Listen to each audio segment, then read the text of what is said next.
Ever shot a dialogue scene that just felt off? You can't quite put your finger on it, but the conversation doesn't feel natural. The problem might be simpler than you think. Mismatched eyelines. Don't worry, it's a common mistake.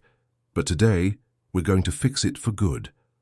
Mastering the eyeline is one of those subtle professional techniques that will instantly elevate your filmmaking. So what exactly is an eyeline match? Simply put, it's making sure that when one character is looking at another, their gaze appears to be aimed in the correct direction and at the correct height in the reverse shot. When you cut back and forth between two people talking, the audience needs to believe they are actually looking at each other. Get this wrong, and you shatter the illusion of a shared space, making your scene feel disjointed and amateur. Let's break down the classic setup, the over-the-shoulder shot.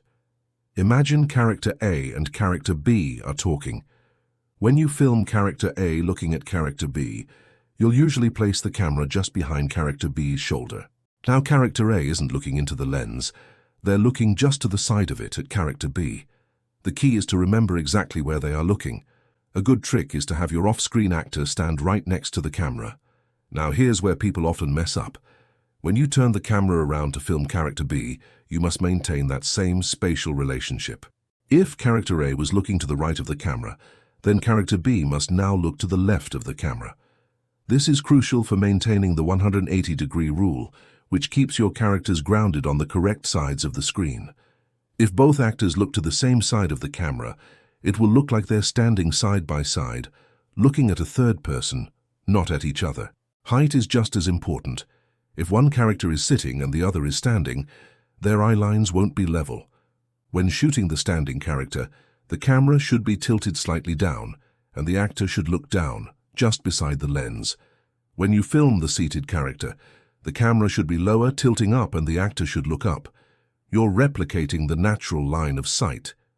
Always have your actors look at a specific point, usually the eyes of the off-screen actor, or a mark you've placed for them.